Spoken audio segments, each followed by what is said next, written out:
ಕಾರ್ಯವನ್ನು ಮಾಡ್ತಾ ಇದ್ದಾರೆ. ಮೊಟ್ಟ ಮೊದಲನೇದಾಗಿ ಸಮಸ್ತ ರೋಣ ತಾಲೂಕಿನ ವತಿಯಿಂದ ಅವರಿಗೆ ತುಂಬು ಹೃದಯದ ಹಾರ್ದಿಕ ಅಭಿನಂದನೆಗಳನ್ನು ಸಲ್ಲಿಸ್ತೇನೆ. ಯಾಕಂದ್ರೆ ಅವರು KPCCಯ ಅಧ್ಯಕ್ಷರಾಗಿ ಅತ್ಯಂತ ಶ್ರಮ ವಹಿಸುವುದರ ಮುಖಾಂತರ ಏನು ಇಡೀ ದೇಶದಲ್ಲಿ ಬಹಳಷ್ಟು ಕಷ್ಟಕರವಾದ ವಾತಾವರಣ ಕಾಂಗ್ರೆಸ್ ಪಕ್ಷಕ್ಕೆ ಇದ್ದಾಗ ತಮ್ಮ ಅತ್ಯಂತ ದೃಢ ಸಂಕಲ್ಪ ಚಾಣಾಕ್ಷತನದಿಂದ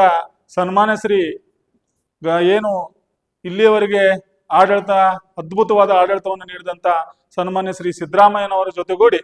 ಕರ್ನಾಟಕದಲ್ಲಿ ಒಂದು ಪಕ್ಷಕ್ಕೆ 136 ವಿಧಾನಸಭಾ ಕ್ಷೇತ್ರದಲ್ಲಿ ಜಯವನ್ನ ತಂದು ಕೊಡೋದ್ರ ಮುಖಾಂತರ ಕರ್ನಾಟಕ ರಾಜ್ಯದಲ್ಲಿ ಕಾಂಗ್ರೆಸ್ ಪಕ್ಷ ಅಧಿಕಾರಕ್ಕೆ ಬರುವಲ್ಲಿ ಅತ್ಯಂತ ಅವರು ಶ್ರಮ ವಹಿಸಿದ್ರು. ಆ ದಿಶೆಯಲ್ಲಿ ಇವತ್ತ ಏನು ನಮ್ಮ ಕಾಂಗ್ರೆಸ್ ಪಕ್ಷದ ಹೈಕಮಾಂಡ್ ಅವರೆಲ್ಲರೂ ವಿಚಾರ ಮಾಡಿ ಒಂದ್ ಕಡೆ ಸಿದ್ದರಾಮಯ್ಯನವರು ಮತ್ತೊಂದು ಕಡೆ DK ಶಿವಕುಮಾರ್ ಅವರು ಸತತ ಪ್ರಯತ್ನ ಪಟ್ಟಿರೋದ್ರಿಂದ ಇವತ್ತು ರಾಜ್ಯದಲ್ಲಿ ಕಾಂಗ್ರೆಸ್ ಪಕ್ಷ ಅಧಿಕಾರಕ್ಕೆ ಬರ್ಲಿಕ್ಕೆ ಸಾಧ್ಯ ಆಗೈತೆ ಅನ್ನುವಂತ ಮನಗಂಡು ಇವತ್ತ ಸನ್ಮಾನ್ಯ ಶ್ರೀ ಸಿದ್ದರಾಮಯ್ಯನವರಿಗೆ 3 ವರ್ಷ ಆಡಳಿತಕ್ಕೆ ಅವಕಾಶ ಕೊಟ್ಟು ಬರ್ತಕ್ಕಂಥ 2 ವರ್ಷ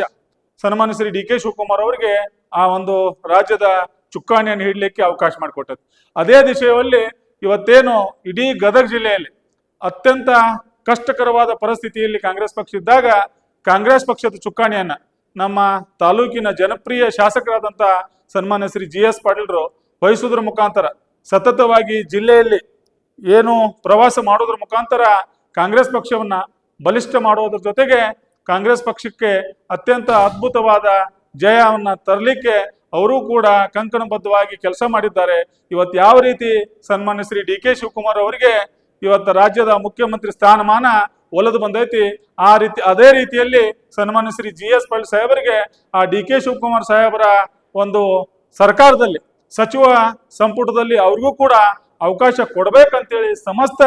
ರೋಣ ತಾಲೂಕಿನ ಯಾವತ್ತು ಎಲ್ಲ ಪಕ್ಷದ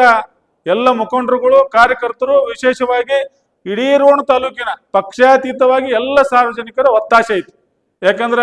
ಬಹುತೇಕ ಬಹಳಷ್ಟು ಜನರು ಸುಮಾರು ಒಂದು ವರ್ಷದಿಂದ ಈ ಸಲ ಆದ್ರೆ GS ಪಾಟೀಲ್ರು ಸಚಿವರು ಆಗ್ಬೇಕು, ಯಾಕಂದ್ರೆ ಬರೀ ಕಾಂಗ್ರೆಸ್ನವ್ರು ಅಷ್ಟೇ ಅಲ್ಲ,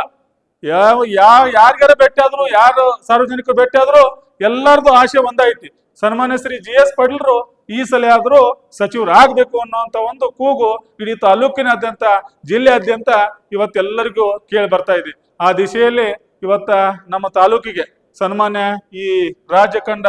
ಅಪ್ರತಿಮ ಮುಖ್ಯಮಂತ್ರಿಗಳಾದಂಥ ಸನ್ಮಾನ್ಯ ಶ್ರೀ ಸಿದ್ದರಾಮಯ್ಯ ಸಾಹೇಬರು ಅದ್ರ ಜೊತೆಗೆ DK ಶಿವಕುಮಾರ್ ಸಾಹೇಬರು ನಮ್ಮ ತಾಲೂಕಿಗೆ ಬಂದ ಹೊತ್ನ್ಯಾಗ ಸನ್ಮಾನ್ಯ ಶ್ರೀ GS ಪಾಟೀಲ್ರು ಬರ್ತಕ್ಕಂಥ ದಿನಮಾನದಲ್ಲಿ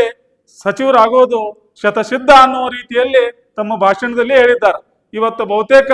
ಬಹಳಷ್ಟು ವಿಚಾರದಲ್ಲಿ ಏನು ನಮ್ಮ ಈ ಇಬ್ಬರು ನಾಯಕರು ಸನ್ಮಾನ್ಯ ಶ್ರೀ ಸಿದ್ದರಾಮಯ್ಯ ಸಾಹೇಬರು ಮತ್ತು ಸನ್ಮಾನ್ಯ ಶ್ರೀ DK ಶಿವಕುಮಾರ್ ಸಾಹೇಬರು ಏನು ನಿರ್ಣಯ ತಗೊಂತಾರ ಆ ದಿಶೆಯಲ್ಲಿ ಹೈಕಮಾಂಡ್ ಕೂಡ ಅದಕ್ಕೆ ಒಪ್ಪತ್ತ ಇವತ್ತ ನಮ್ಮ ನಾಯಕರಾದಂಥ ಸನ್ಮಾನ್ಯ ಶ್ರೀ GS ಪಾಟೀಲ್ ಸಾಹೇಬರಿಗೆ ಸನ್ಮಾನ್ಯ ಶ್ರೀ DK ಶಿವಕುಮಾರ್ ಸಾಹೇಬರು ಸಿದ್ದರಾಮಯ್ಯ ಸಾಹೇಬರು ಸಚಿವ ಸಂಪುಟದಲ್ಲಿ ಸ್ಥಾನಮಾನವನ್ನು ಕೊಡೋದ್ರ ಮುಖಾಂತರ, ಯಾಕಂದ್ರೆ ಕೇವಲ ಶಾಸಕರಿದ್ದ ಇವತ್ತು ಸುಮಾರು 3 ವರ್ಷದಾಗ ಇಡೀ ತಾಲೂಕಿನಾದ್ಯಂತ ಸಾಕಷ್ಟು ಸರ್ಕಾರದಿಂದ ಅನುದಾನವನ್ನು ತರೋದ್ರ ಮುಖಾಂತರ ಕೆಲಸ ಕಾರ್ಯಗಳನ್ನು ಮಾಡೋದ್ರ ಮುಖಾಂತರ ಅತ್ಯಂತ ರೋಣ ತಾಲೂಕನ್ನ ಅಭಿವೃದ್ಧಿ ಪಥದತ್ತ ಕೊಂಡೊಯ್ಯಲಿಕ್ಕೆ ಸತತ ಪರಿಶ್ರಮವನ್ನ ಪಡ್ತಾ ಇದ್ದಾರೆ. ಅವರಿಗೆ ಬರ್ತಕ್ಕಂಥ ದಿನಮಾನದಲ್ಲಿ ಸಚಿವ ಸಂಪುಟದಲ್ಲಿ ಸ್ಥಾನಮಾನವನ್ನ ನೀಡಿದ್ರ ಇಡೀ ಜಿಲ್ಲೆ ಒಂದು ಅಭಿವೃದ್ಧಿ ಆಗ್ಲಿಕ್ಕೆ ಅತ್ಯಂತ ಒಂದು ಅವರ ಕೈ ಬಲಪಡಿಸ್ದಂಗೆ ಆಗತ್ತ. ಆ ದಿಶೆಯಲ್ಲಿ ನಮ್ಮೆಲ್ಲರ ಹಕ್ಕೊತ್ತಾಯ ಏನಪ್ಪಾ ಅಂತಂದ್ರ ಬರ್ತಕ್ಕಂಥ ಸಚಿವ ಸಂಪುಟದಾಗ ಸನ್ಮಾನ್ಯ ಶ್ರೀ GS ಪಾಟೀಲ್ ಸಾಹೇಬರಿಗೆ ಸಚಿವರಾಗಿ ಮಾಡಬೇಕು ಅನ್ನುವಂಥ